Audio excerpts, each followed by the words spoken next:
শুধু দর্শক বন্ধু, আপনারা দেখছেন একে নিউজ বাংলা।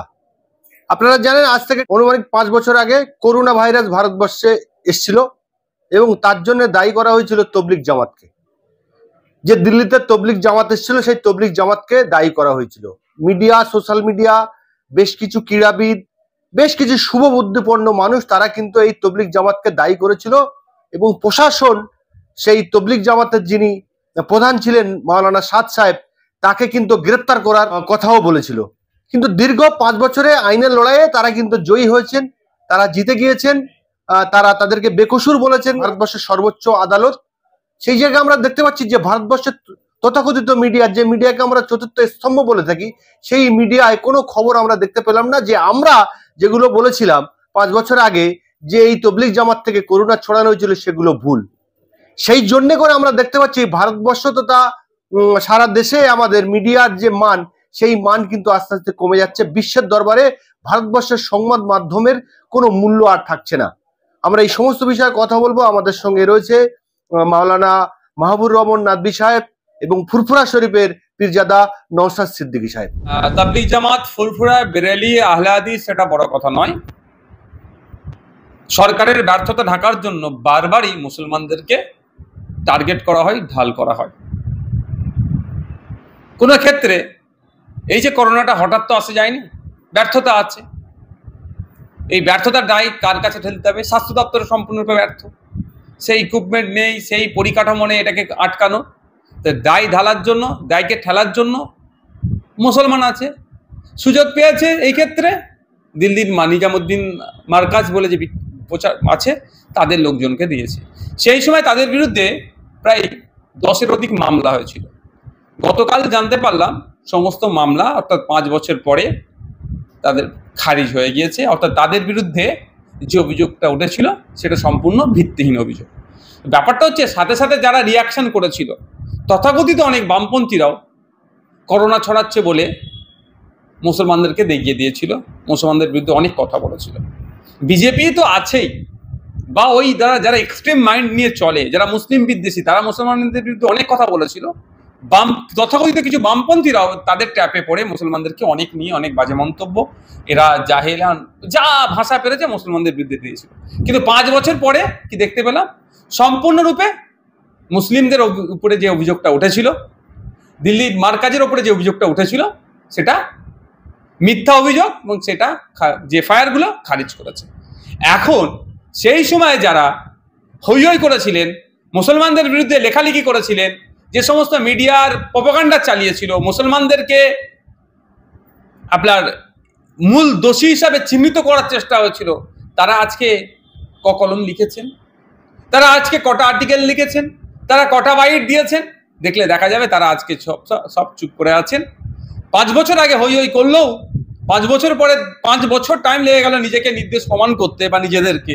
কিন্তু তারা যখন আমাদেরকে দোষী বলে দেখে দিয়েছিল, এখন তারা আমরা নির্দোষ সেটা আর বলছে না। ঠিক একইভাবে দেখবেন কোনো মানুষকে, বিশেষ করে যদি মুসলিম সম্প্রদায়ের হয়, আপনার এনআইএ যদি গ্রেফতার করে বা যে কেউ গ্রেফতার করে, এসটিএফ যদি গ্রেফতার করে, জঙ্গি বলে যেভাবে তাকে কাটাছেড়া করা হয়, তার ইজ্জত সম্মানকে নিয়ে শুধু নয়, মুসলিম জাতিকে যেভাবে যুক্ত করে দেওয়া হয়, এমন দেখা গেছে 8 বছর, 10 বছর, 15 বছর, 20 বছর, 25 বছর, 27 বছর জেল খেটেছে, তারপরে বেকসুর খালাস হচ্ছে। এভিডেন্সের নেই। এভিডেন্স থাকবে কি করে? তো জঙ্গি কার্যকলাপের সাথে যুক্ত নেই। কিন্তু যখন তাদেরকে ধরে এই জঙ্গির এই যোগ সেই যোগ, বাথরুমের চেম্বার দেখিয়ে বলা হয় নাকি এটা সুড়ঙ্গ, এইসব করে কালিমালিপ্ত করে দেয়। কিন্তু সে যখন আবার ছাড়া পেয়ে যায়, তা নিয়ে কোনো চর্চা হয় না। এটা দ্বিচারিতা, এটা মিডিয়া ট্রায়ালের হয়ে যায়। এগুলো বন্ধ হওয়া দরকার। তবে একটা কথা বলবো, ভারতবর্ষের বিচার আইন ব্যবস্থা জেন্দা আছে, এটা প্রমাণ।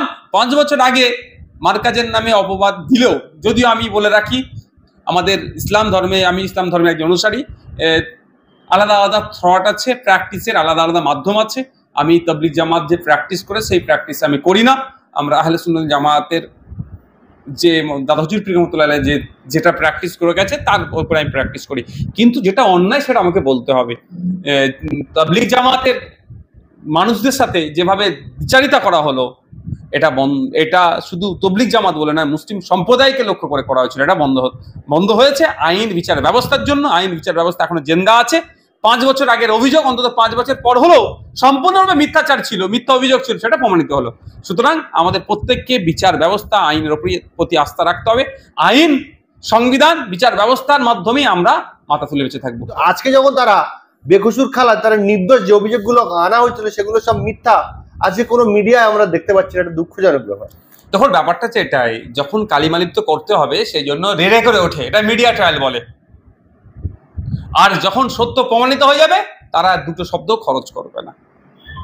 এটা দীর্ঘদিন ধরে এসছে, এটা পরিকল্পনাটাকে ন্যস্ত করতে হবে, দেশের মানুষই করবে আশা করছি।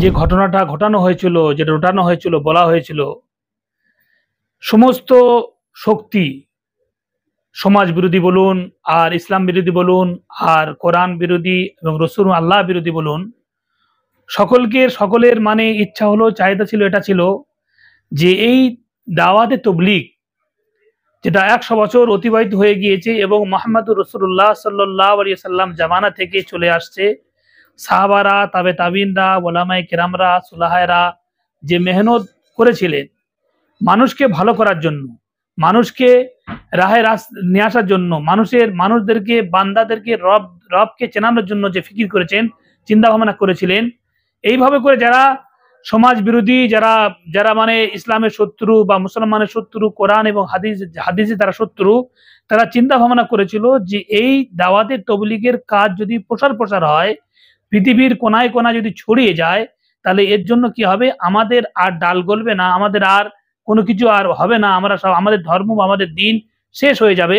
এইভাবে চিন্তা ভাবনা করে একটা যে করোনা নামে যে মহামারী এসেছিল সারা বিশ্বের মানবের কাছে, বিশ্বের একটা মানে মহামারী এসেছিল, করোনা এসেছিল, সেই করোনাটাকে ঢাল বানিয়ে, সেটাকে সুযোগ মনে করে এটাকে রটানো হয়েছিল, এটাকে মানে আফওয়া ছড়ানো হয়েছিল যে করোনাটা নিয়ে আসার মূলে হলো, মালিক হলো এই দাওয়াতে তবলিগ। বিভিন্ন দেশ থেকে এখানে এসছে, নিজামুদ্দিন মার্কাজ, নিউ দিল্লি নিজামুদ্দিন মার্কাজ এখানে এসছে, বিভিন্ন জায়গা থেকে, মালয়েশিয়া থেকে, ইন্দোনেশিয়া থেকে এবং চায়না থেকে যে সমস্ত মেহমান, যে সমস্ত আল্লাহর বান্দারা, আল্লাহ ভীরুরা, আখিরাত বিশ্বাসী এবং কোরআন হাদিস বিশ্বাসী তারা এসেছিলেন, তাদের দ্বারা এই করোনাটাকে প্রসার হয়েছে, করোনাটাকে ছড়ানো হয়েছে, এটা করোনাটাকে বিস্তার করা হয়েছে, এটাকে আফওয়া ওড়ানো হয়েছিল।